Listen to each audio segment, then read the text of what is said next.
Well folks, we have a bonus video for you today. As you'll have seen from the thumbnail, this is something which technically I have done before, but I've started to think of the idea of making it into an actual thing on the channel, and that is bonus builds. For those of you who follow the Special Projects series, you'll know, of course, that I release 10 Special Projects cars every month in a kind of quote-unquote pack of sorts. The whole idea of that, as you can see from the trailers that I release, for those who don't know, is to give players something additionally to do while we wait for the official update at the end of the month, so that we've got something to do at the start of the month and at the end at the same time. So, with that in mind, I want to do these as a bonus on top of that, a standalone build every so often. It might be something that's a real-world replica, or it might be a ground-up creation. On this occasion, I've decided to make it another one of my Signature Series cars. Again, for those who didn't watch the last Special Projects series of videos, I did a Signature Series Volkswagen Samba bus. And as I said in that video, Signature Series is my own fictional tuning company within the game. And the cars are built to be fun, first and foremost, and then if they happen to be good for racing after, then that's a nice bonus. This is one of the earliest builds that I did. They're not all Porsche themed, so don't worry, but this one does happen to be as well. I call this the Signature C93. Of course, a 993 Carrera, hence the C93 name. And as far as the tuning on it, and of course I will put a link right below in the description to my player page where you can grab this livery if you like the particular colour, and of course it is signed by me, as the name suggests. Now, as far as parts, as you can see from the spec, it's not that crazy. Just over 600 points, still on sports tyres, 300 horsepower on the dot, and a hair under 1 metric ton, 999 kilos. Those are the specific numbers that I wanted to leave it on because I really like the symmetry of it. So you want your sports silencer, stage 1 weight. I've upgraded the tyres a little bit from hards to softs, but still sports. For the club sports section, we've got the power restrictor and the ballast. Then for semi-racing, we've got the fully customised diff, stage 3 weight reduction. Of course, you want stage 2 as well, goes without saying. And then as far as the racing stuff, you could consider it to be even a kind of overkill thing to have a racing brake pads, but I've gone for that. Likewise with the suspension and the race clutch and flywheel, I've chosen to leave the transmission stock.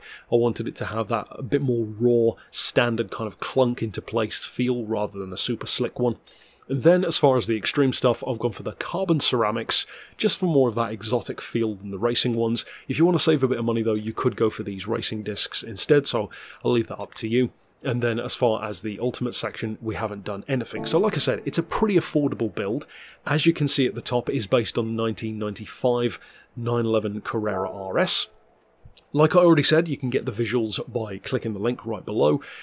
Personally, I love the way it looks. It has a very clean, simple Carrera approach, and this build was actually directly inspired by my real-world experiences of reviewing cars in Beards and Cars, because it was driving 911 Carreras that really made me realise why people love 911s so much.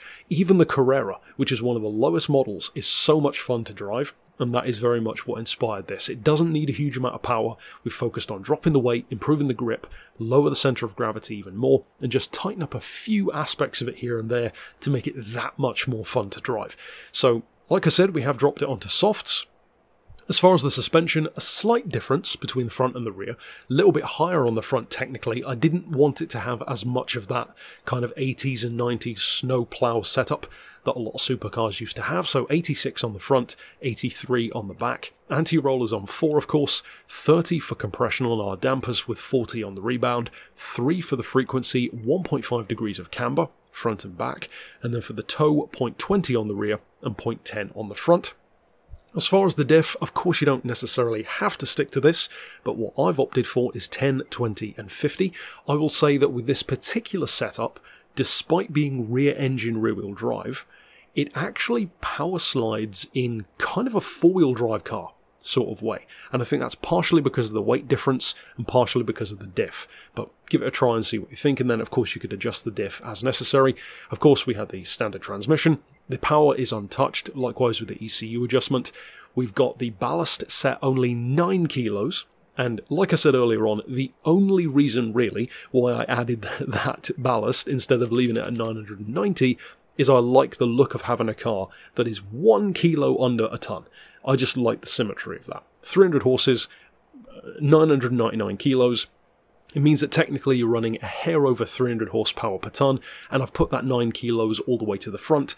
Not that it makes a huge amount of difference, and as far as the other stuff here, you can of course see what we already fitted. So, like I said, very simple. You could easily detune this to 600 points if you wanted to. The fact that it's still on sports tyres means that really all you'd have to do is put it on hards or mediums and you're immediately there, so you could definitely use it for racing. Of course, here on the Nürburgring, it is a vehicle where if it's going to be good, then a 911 should come into its own here on the Nordschleife, and it does.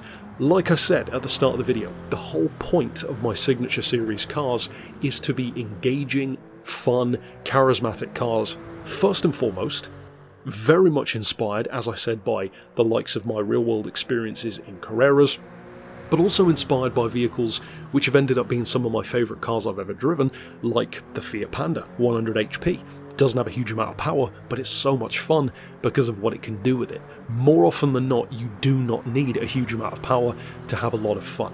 That's the whole point of this particular build. It's taken what's already great about this 911 and just sharpening up a couple of the edges, but keeping it soft enough to feel like a proper sports car. It's not supposed to feel like a race car. It's not supposed to feel like some Time Attack 911 Turbo GT2 level monster. It's something which is fast enough, but more so fun through corners, nice to look at, and potentially useful if you did want to use it in some competition as well. So if you do decide to use this bonus build within special projects, of course I hope you enjoy it. If you didn't check out the last pack and you want to check out more in this Signature Series, of course I would recommend checking out the build that I did for the Samba bus. That one also had a Porsche engine swap, funnily enough, which is why I said these aren't all Porsche themed. But of course, give it a try, see what you think, and until next time I'll see you most likely next month as far as special projects goes with the next pack. But for now, as always, thanks for watching.